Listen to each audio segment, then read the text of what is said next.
কেমন আছো তোমরা সবাই? আশা করি খুব খুব ভালো আছো। আমিও আছি বেশ। একটা নতুন ভিডিওর সাথে তোমাদের সকলকে ওয়েলকাম। তো প্রথমেই বলে নিই, আমার গলাটা কিন্তু এখনও ঠিক হয়নি। প্রচণ্ড গলা ব্যথা, টনসিল ফুলেছে, ঠান্ডা লেগে গিয়েছে, ওই জন্য ভয়েসটা একটু অন্যরকম আসবে। প্লিজ একটু অ্যাডজাস্ট করে নিও। তো যাই হোক, দেখলে আজ হলো মঙ্গলবার। তা সকালে সোনাবাবাকে রওনা করে দিয়ে পুজো টুজো কমপ্লিট, তারপরে আমি এখানে চা নিয়ে বসেছিলাম। আর তোমরা তো জানো আমি সোফাটায় বসে চা খাই, আর এখান থেকে সুন্দর ঠান্ডা হাওয়া আসে, ভীষণ ভালো লাগে আমার। আর বাইরেটা দেখতে দেখতে একটু চা খাই রিল্যাক্সে বসে। তো যাই হোক, তারপরে বেড টেড ক্লিন করে একেবারে মাঝে অনেক কাজকর্ম করে তারপরে এখানে চলে এসেছিলাম রুটি করতে। সকালবেলা একটু রুটিটা করে নেব। আর এই কিছুদিন যাবৎ যা প্রচণ্ড গরম পড়ছে, মানে কিছু বলার নেই। অসম্ভব অসম্ভব গরম, সমস্ত জায়গাতেই গরম, ভীষণ গরম, থাকা যাচ্ছে না মোটে গরমে। আর কাজবাজ তো না করলেই নয়, কোনো কিছু তো আর থেমে থাকবে না, সবই করতে হবে। তা দেখো, এখানে ঝটপট করে রুটি বেলে নিচ্ছিলাম। আর বেশি কষ্ট হয় গরমে রান্না করা, অন্য সব কাজ যেমন তেমন, রান্না করতে গেলে অসম্ভব। একবারে স্নান করে যেতে হচ্ছে। আর আমার প্রত্যেকটা রুটি দেখেছো কত সুন্দর ফুলেছে, এরকমই ফোলে, এর থেকেও সুন্দর ফোলে। তো যাই হোক, তারপরে এখানে করে নিচ্ছিলাম বেলের শরবত।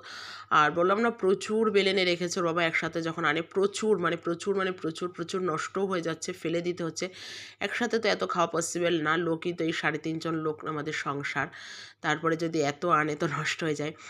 তারপরে এখানে করেছিলাম একটু কুমড়োর শাক, আর একদম শাকটা কচি, আর রান্নাটা দারুণ টেস্টি হয়েছিল। বড়ি দিয়ে করেছিলাম, খুব অল্প একটু করেছিলাম, এক গাদা করিনি, আরও আছে।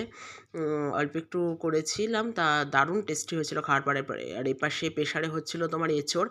এঁচোড় চিংড়ি হবে, এই যে চিংড়িটা বার করে জল দিয়ে রেখেছি ফ্রিজ থেকে, একদম বরফে রয়েছে।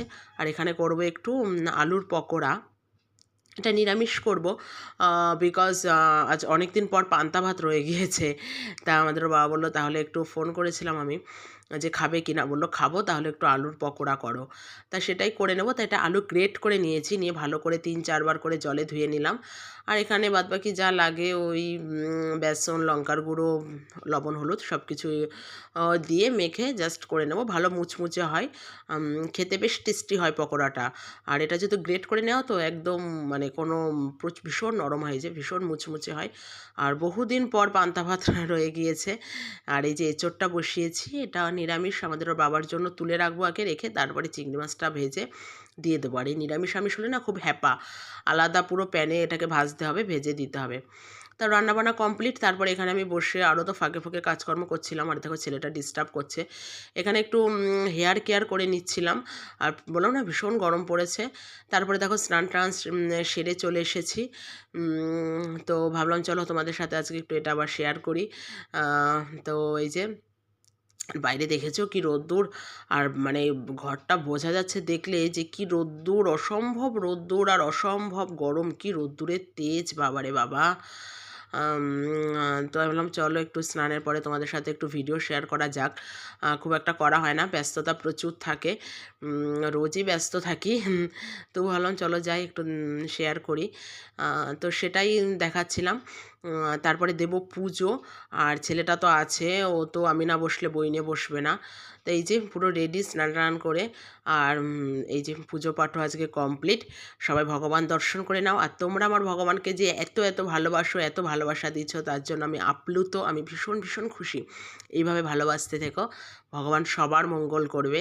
ভগবান করুণাময়, দয়াময়, সবার ভালো হবে। তো যাই হোক, সবাই কিন্তু একবার বলে যেও রাধে রাধে। তো দেখো এই যে আমার গোপু সোনা, মা লক্ষ্মী, গণেশ ঠাকুর সবাই আছে। তো তারপরে পুজোর পরে এখানে নিয়ে নিয়েছিলাম প্রসাদ। আর এটা কিন্তু আমি একা না, মাকেও দেবো। তারপর আমাদের বাবার জন্য রাখলে খুব একটা খেতে চায় না, কোনো দিন খাই কোনো দিন খাই না।